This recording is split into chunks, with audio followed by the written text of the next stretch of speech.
Tajuk utama 14 Februari, tindakan tegas atasi kegiatan Sugar Daddy. Juga pemandu van sekolah terus terhimpit.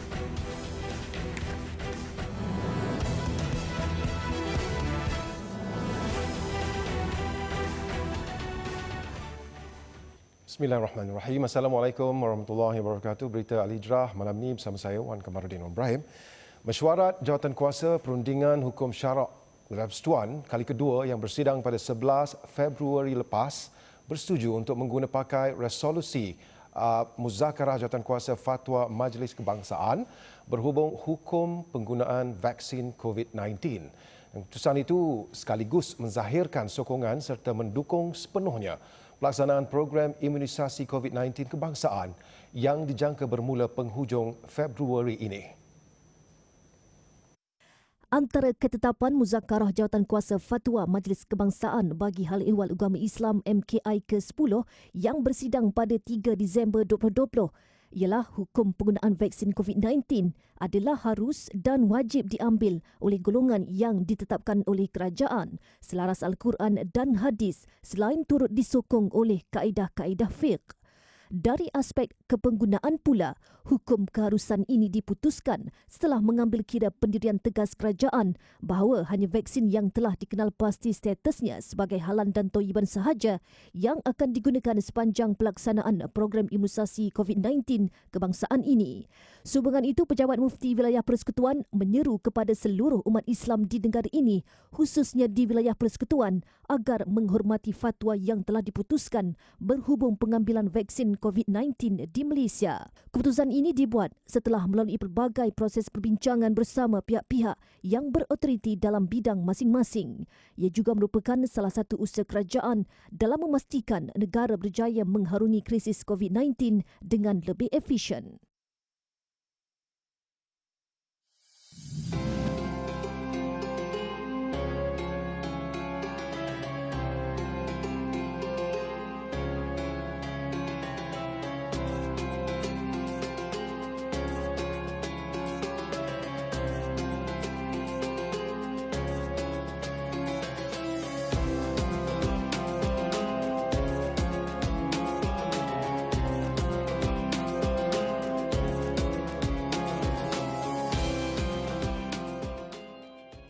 Pendedahan berhubung kegiatan Sugar Daddy sebagaimana yang dilapor sebelum ini perlu dipandang serius berbagai pihak sekiranya dakwaan itu adalah benar. Dan Timbalan Menteri di Jabatan Perdana Menteri Hal Ehwal Agama Datuk Ahmad Marzuq Syari ketika mengulas perkara itu berkata tindakan tegas perlu diambil menerusi penguatkuasaan sedia ada termasuklah berhubung pelanggaran hukum syarak. Sangat serius dan saya telah sebut bahawa perkara tersebut perlu diambil tindakan tegas oleh pihak yang berkenaan. Di bawah kita, agensi agama di bawah kita yang terlibat dengan penguatkuasaan, sekiranya dan memang kita melaksanakan enforcement kepada pelanggaran hukum syarak di bawah bidang kuasa yang ada pada kita. Media sebelum ini melaporkan statistik menunjukkan hampir 13,000 pelajar institusi pengajian tinggi IPT berdaftar dengan aplikasi Sugar Book untuk mencari Sugar Daddy. Namun berhubung tindakan terhadap pengendali aplikasi itu, Datuk Ahmad Marzuq berkata ia tertakluk kepada bidang kuasa SKMM manakala pelajar terlibat di bawah Kementerian Pengajian Tinggi. Beliau diminta mengulas mengenai peningkatan jumlah mahasiswa di Lembah Kelang yang didakwa menggunakan aplikasi tidak bermoral bagi mencari Sugar Daddy. Mengulas lanjut, Datuk Ahmad Marzuq mengakui sekiranya benar dakwaan dibuat, perkembangan itu sangat mendukacitakan selain menggambarkan keruntuhan moral. Bagaimanapun perkara itu masih dalam siasatan kerajaan dan kementerian berkaitan termasuk Kementerian Pengajian Tinggi KPT. Malah Suruhanjaya Komunikasi dan Multimedia Malaysia SKMM telah diminta untuk mengambil tindakan sewajarnya. Terdahulu, Datuk Ahmad Marzuq yang juga Ahli Parlimen Pengkalan Cepa menyampaikan sumbangan musaadah COVID-19 secara pandu lalu kepada pemandu teksi lapangan terbang Sultan Ismail Petra di Pengkalan Cepa, Kota Baru. Kaunter bantuan pandu lalu di bawah Yayasan Dakwah Islamiah Malaysia Yadim itu mula beroperasi hari ini dan akan dibuka setiap hari sepanjang Perintah Kawalan Pergerakan PKP. Prosedur operasi standard SOP solat berjemaah di masjid termasuklah ketetapan penjarakan 1 meter antara jemaah dibuat dengan mengambil kira pandangan semua pihak. Meskipun terdapat pandangan berbeza berhubung perkara itu, Datuk Ahmad Marzuk menegaskan ketetapan tersebut perlu dipatuhi rakyat memandangkan ia bukan sahaja dilaksanakan di negara ini, malah di seluruh dunia. Bukan soal siapa berpandangan itu, siapa berpandangan ini, tetapi apabila kerajaan telah buat satu keputusan, maka menjadi kewajipan kepada rakyat untuk ikut. Walaupun keputusan tersebut barangkali ada pandangan kedua, pandangan ketiga. Itu lebih mendamaikan dan lebih mengharmonikan masyarakat. Beliau mengulas penganjuran program dialog bertajuk Jarak Saf dalam mendepani COVID-19, tuntutan agama atau pemahaman songsang. Dialog yang diadakan 12 Februari lalu itu menampilkan pensyarah kanan Universiti Pendidikan Sultan Idris UPSI, Dr. Rozaimi Ramli dan pendakwa bebas Mohib Khawli Nazim membincangkan isu keperluan penjarakan saf solat jemaah ketika negara masih berdepan pandemik COVID-19. Menurutnya, dialog itu lebih membabitkan perbezaan pandangan dalam sudut keharusan dan kewajaran menjarakkan saf dalam solat. Datuk Ahmad Marzuk turut menasihatkan netizen supaya tidak emosi dalam membahas isu berkaitan, sebaliknya mengikut adab dua ahli panel berkenaan yang membuat perbahasan dalam suasana penuh ilmiah dan terkawal. Pemansuhan syarat pengeluaran kumpulan wang simpanan pekerja KWSP menerusi iSinar sebagaimana yang diumumkan baru-baru ini memberi peluang kepada pencarum memiliki wang tunai untuk pelbagai kegunaan. Menurut geostrategis Profesor Dr. Azmi Hassan, walaupun pengeluaran itu bakal mengurangkan simpanan masa depan, namun situasi tidak dijangka seperti pandemik ketika ini menyebabkan ramai individu memerlukan wang dengan segera untuk kelangsungan hidup. Beliau berkata pengeluaran itu memberikan manfaat kepada pencarum yang memerlukan tunai seterusnya. Kitaran perbelanjaan akan merangsang ekonomi. Dalam situasi pandemik ketika ini, katanya, sedikit wang tunai memberi manfaat yang tidak ternilai kepada rakyat. Sementara itu, Perunding Kewangan Afian Mat Rawi berkata, dalam situasi krisis ketika ini, pengeluaran wang KWSP amat bermakna bagi mereka yang benar-benar terdesak dan keperluan haruslah diutamakan. Katanya tujuan pengeluaran KWSP untuk pelaburan seperti unit trust atau beli hartanah bukan satu keperluan buat masa ini. Afian dalam pada itu mengingatkan fungsi asal KWSP adalah untuk persaraan dan majoriti rakyat Malaysia tidak mempunyai simpanan mencukupi untuk berdepan situasi getir ekonomi.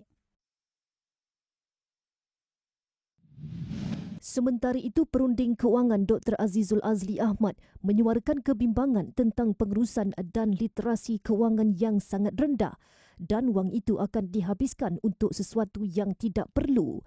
Namun beliau lega dengan mekanisme kerajaan yang membenarkan pengeluaran secara berperingkat selama 6 bulan di mana sekurang-kurangnya terdapat kawalan perbelanjaan. Antara nasihat yang diutarakan adalah jika mahu menjalankan perniagaan, modal tidak melebihi RM2,000. Kedua, berhati-hati dengan pelaburan. Ketiga, manfaatkan untuk membeli barangan keperluan dan perubatan.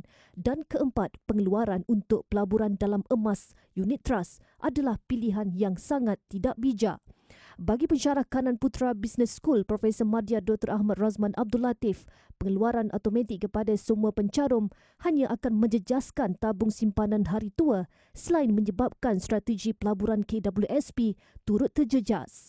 Ini terbukti apabila KWSP terpaksa meninggikan peratusan pelaburan dalam instrumen wang pasaran yang tidak memberi pulangan pelaburan yang tinggi tetapi terpaksa dilakukan bagi persediaan pengeluaran wang pencarum. Dan sejak pelaksanaan Perintah Kawalan Pergerakan PKP tahun lalu, pengusaha van sekolah terus terhimpit memandangkan pendapatan bulanan mereka hanya bergantung kepada penghantaran pergi dan pulang pelajar ke sekolah. Dan lebih tertekan apabila mereka dikejar pihak institusi keuangan bagi menjelaskan tunggakan bayaran ansuran van sekolah. Namun menurut Presiden Gabungan Persatuan Bas Sekolah Malaysia Muhammad Rafiq Muhammad Yusof, Rata-rata pengusaha van sekolah melahirkan rasa lega ekoran pengumuman kerajaan berhubung lanjutan tempoh moratorium. Namun mekanisme lanjutan itu masih belum jelas. Walaupun diumumkan oleh kerajaan 2-3 kali ini, tetapi keadaan ini masih lagi tidak begitu jelas. Jadi saya mohonlah pada pihak kerajaan, khususnya Kementerian Kewangan, supaya bantulah kami pengusaha-pengusaha bas sekolah ya, untuk yang mana masing-masing masih lagi mempunyai tunggakan pembayaran ansuran pada pihak institusi kewangan ni ataupun syarikat-syarikat kredit. Sakilah Yani ketika ditemui berkata sama ada sekolah dibuka atau tidak, bayaran ansuran van sekolahnya sebanyak RM1,350 setiap bulan perlu dilunaskan walaupun tiada pendapatan. Pendapatan kali terjejas juga sebab ialah macam saya pun ada installment bas sekolah apa semua nak perlu kita selesaikan kan. So bila jadi macam gini memang terjejaslah pendapatan.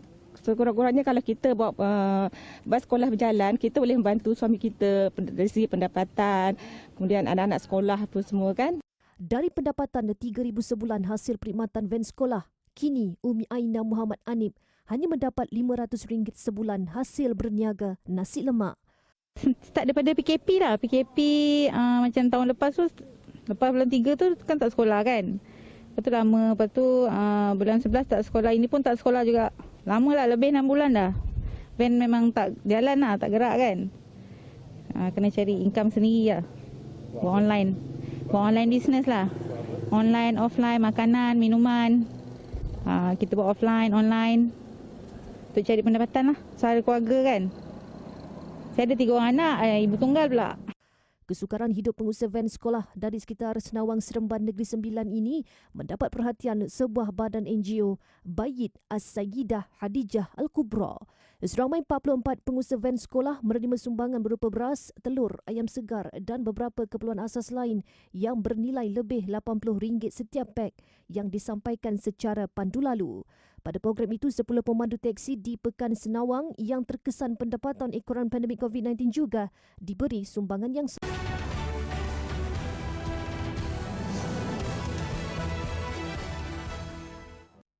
Jumlah kes sembuh COVID-19 hari ini merekodkan angka tertinggi iaitu 4,525 kes sekaligus mengatasi kes positif baru iaitu 2,464 kes. Manakala 7 lagi kematian dilapor dan pertambahan itu menjadikan angkanya meningkat kepada 965 orang. Daripada jumlah kes baru itu, 3 daripadanya merupakan kes import yang menerima jangkitan dari luar negara, manakala selebihnya merupakan jangkitan kes tempatan. Selangor masih menjadi negeri dengan kes harian tertinggi iaitu 1,103 kes, diikuti Johor 492 kes dan Sarawak 161 kes. Sementara itu, 260 pesakit menerima rawatan di unit rawatan rapi ICU dengan 111 daripadanya memerlukan bantuan pernafasan. Terlibat dalam kemalangan ketika mengambil makanan pelanggan pada Jumaat lalu mendorong seorang pengantar makanan untuk mendapatkan perlindungan diri dan menyedari tentang kepentingannya. Muhammad Khasfi Rosli, 21 tahun, tidak melepaskan peluang untuk mendaftar Skim Keselamatan Sosial Pekerjaan Sendiri atau SKSPS secara percuma di Pertubuhan Keselamatan Pekerja Perkeso. Walaupun masih berkerusi roda akibat insiden yang menimpanya, Kashfi tetap menggagahkan diri untuk ke Wisma Perkeso Terengganu. Dalam kejadian pada jam 11 pagi Jumaat lalu, dia ditimpa kemalangan ketika dalam perjalanan mengambil makanan yang ditempah pelanggan. Tragedi itu menyebabkan tulang belakangnya cedera namun tidak menerima sebarang pampasan kerana tidak mencanum dengan SKSPS. Baru-baru ni saya aksiden Jumaat lepas. Jadi saya rasa rugi sebab saya dah daftar Perkeso ni. Lepas tu saya baru tahu saya ada daftar ni percuma. Jadi saya mari daftar sini. Dapat melindungi diri saya. Sementara itu, seorang lagi pekerja penghantar makanan, Muhammad Rizwan Kamaruddin berkata, SKSPS penting sebagai pelan pelindungan sekiranya terjadi kecelakaan semasa bekerja. Untuk kes tu melanggar apa, baguslah sebab kita ada perlindungan ni. Kalau berlaku apa-apa, senanglah Ni alhamdulillah lah orang bagi percuma ni. Menurut pengarah Perkeso Farihah Cik Husin, pendaftaran SKS-PS adalah percuma bagi penghantar makanan dan barangan bermotosikal, berbasikal atau berjalan kaki dan ia dilaksanakan secara pandu lalu. Pembiayaannya adalah secara penuh oleh kerajaan. Di bawah pelan yang kedua iaitu sebanyak RM232.80 untuk tempoh setahun. Yang mana manfaatnya adalah memberi perlindungan kepada mereka semasa mereka menjalankan aktiviti pekerjaan mereka sebagai riders iaitu menghantar barangan ataupun makanan. Kos caruman adalah percuma kerana ditanggung sepenuhnya kerajaan dalam usaha melindungi pekerja sektor berkenaan yang berisiko tinggi di jalan raya. Seorang penternak di kampung Lubuk Periuk, Hulu Terengganu kerugian lebih RM40,000 selepas 20 ekor lembunya mati diserang harimau sejak 10 tahun lalu. Dan terbaru, seekor lembu dewasa dan seekor anak lembu sekali lagi dibaham Pak Belang dalam kejadian berasingan Khamis lalu dan pagi semalam. Menceritakan kejadian itu, Sumani Muhammad 59 tahun menemui bangkai lembunya pada jam 6 pagi Khamis, kira-kira 60 meter daripada kandangnya dan serangan disyaki baru berlaku berdasarkan kesan darah haiwan terbabit. Serangan kedua pula berlaku pada pagi Sabtu apabila dia dimaklumkan seorang pengutip sawit warga asing yang menemui bangkai anak lembunya ketika sedang bekerja. Jadi tiba-tiba 2 hari lepas, saya terjumpa seekor lembu telah dibahang oleh harimau. Jadi saya pun carilah, takut ada yang lain lagi. Tapi tiba-tiba saya pun tak kisah seekor tu. Lepas esok harinya pula saya dah balik dah dapat lembu.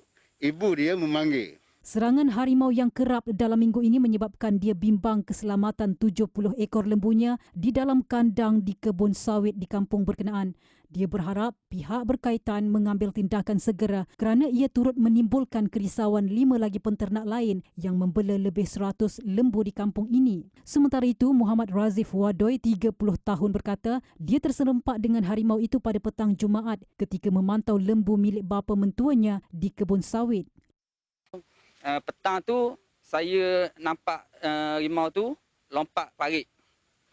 Dalam ketinggian dalam dada saya lah, lengan saya ni. Lepas tu malam kemarin dia bahang seekor lagi anak dalam usia 2 bulan, anak lembu. Yang ni licin. Dia makan habis-habisan. Dia mengesyaki terdapat lebih daripada seekor harimau berada di kawasan itu dan haiwan liar itu disyaki masih berlegar-legar di kebun berkenaan berdasarkan kesan tapak kaki yang masih baru. Pasukan Gerakan Am PGU Batalion 3 menahan 12 lelaki selepas didapati melakukan kegiatan pemburuan haram di kawasan hutan Rezab Ulu Muda Kedah semalam. Dan pegawai pemerintah Batalion 3 Pasukan Gerakan Am Brigade Utara Superintendent Rosman Kasman berkata kesemua mereka gagal mengemukakan dokumen pemilikan sah ke atas hidupan liar. Hasil pemeriksaan, kesemua mereka mengaku terlibat dengan kegiatan tersebut termasuk menembak mati seekor pelanduk serta menyimpan seekor lagi yang masih hidup. Ketika pemeriksaan, terdapat kenderaan pacuan 4 roda serta beberapa buah motosikal yang disorok di dalam hutan. Mereka turut membuat pengakuan menembak mati pelanduk serta menyimpan haiwan tersebut. Serbuan yang disertai pihak Jabatan Perhilitan menerusi Op Khazanah itu telah merampas beberapa peralatan memburu antaranya 2 laras napang patah, 10 butir peluru serta 1 unit GPS. Kesemua barang rampasan berkenaan dianggarkan bernilai RM25,000.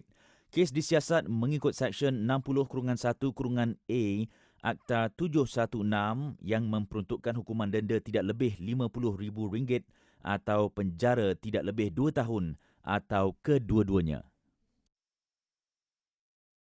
Koperasi Makmur Malaysia Berhad tampil memberi bantuan kepada 200 pelajar berstatus asnaf dan anak yatim di sekitar Bangi melalui bantuan Back to School yang dianjurkan Masjid Al-Hasanah Bandar Baru Bangi, dan menurut pengurusinya Hishamuddin Abdullah, beliau percaya masih terdapat keluarga yang terkesan akibat pandemik COVID-19 hingga kan ada yang tidak dapat menghantar anak ke sekolah akibat masalah keuangan. Program Back to School bersama Masjid Hasanah hari ini kita tumpukan kepada anak-anak yatim yang dalam karya Masjid Hasanah, di mana di bawah Masjid Hasanah ada 16 surau dan kita hari ini kita menyumbang 200 bakul makanan pack asnaf. So alhamdulillah program hari ini saya rasa sikit sebanyak boleh membantu ibu-ibu ayah-ayah dalam keadaan pandemik yang berlaku sekarang untuk meringankan beban terutama anak-anak yang bersekolah lah. Tambahnya, selain dua kategori tersebut, Koperasi Makmur Malaysia Berhad juga di dalam perancangan untuk bekerjasama serta memberi sumbangan keuangan kepada salah sebuah ma'had tahfiz di Bangi.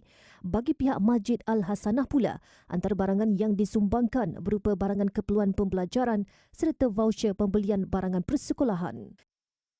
Di masjid sini kita menyumbang sebanyak RM500 untuk anak yatim, dan kita daripada masjid sendiri bagi adalah duit lah. Kepada sekolah menengah kita bagi 200 untuk bantuan peralatan-peralatan sekolah, dan dia akan tebus di kedai-kedai alat tulis lah. Dan untuk sekolah rendah kita bagi 150. Sementara itu, penerima sumbangan amat berterima kasih di atas bantuan yang diterima kerana ia dapat meringankan beban keuangan keluarga. Dalam masa sekarang ni, COVID ni, memang ada masalah kewangan kan. Anak saya masih belajar, 2 orang lagi. Seorang dekat U10, lagi 1 orang dekat sekolah Jalan 4 Bandar Baru Bangi. Kita memang susah juga. Tapi saya banyak berterima kasih dengan bagi bantuan yang ini. Baik, seterusnya kita ikuti paparan harga emas semasa yang dibawakan khas oleh Makmur Gold.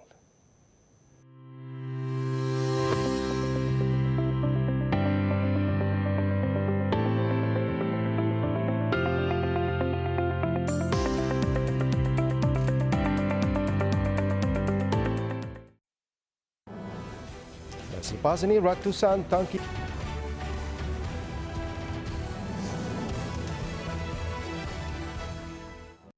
Ribu keluarga di 6 daerah di Sabah antara penerima manfaat bagi sumbangan pak makanan oleh Yayasan Ikhlas dan Maybank Islamic, melibatkan peruntukan berjumlah 1.4 juta ringgit, dan agihan dibuat secara berperingkat dengan misi pertama bermula pertengahan Januari lalu dan akan berakhir Mac ini. Yayasan Ikhlas dengan kerjasama agensi kerajaan turun padang menyantuni keluarga yang memerlukan di daerah Kota Kinabalu, Kudat, Sandakan, Lahad Datu, Tawau dan Sempurna. Kita telah menyempurnakan misi pertama, kedua dan ketiga dengan agihan sebanyak 3,200 pak pada keluarga di kawasan yang lain. Dan hari inilah hari kedua pada misi yang keempat. Kita telah sumbangkan hari ini 107 keluarga. Dan kita akan meneruskan perjalanan ini ke Lahad Datu esok, dan hari berikutnya 2 hari lagi di Sempurna. Kami juga akan melawat sebuah sekolah pendidikan asas kanak-kanak Fardu Ain yang kita akan bangunkan di atas nama Yayasan Ikhlas di Sempurna. Yayasan Ikhlas turut menerima sumbangan dari Maybank Islamic berjumlah 1.025 juta ringgit, dan keempat-empat misi yang disempurnakan ketika ini melibatkan agihan berjumlah RM828,000. Dengan bantuan NGO dan aktivis tempatan, Yayasan Ikhlas dapat menjejaki individu-individu memerlukan, terutamanya mereka yang terjejas dengan pandemik COVID-19. Habis anak tu kan masih kecil, pakai susu, pakai pampers. Itu yang saya utamakan, anak saya yang kecil. Kalau yang makan kadang-kadang 2 hari, malam lagi baru dapat makan. Makan kadang kapan? Ya, 2 hari. 2 hari baru makan? Iya. Kadang-kadang malam jiran-jiran pun banyak yang bagi. Timbang dah salah.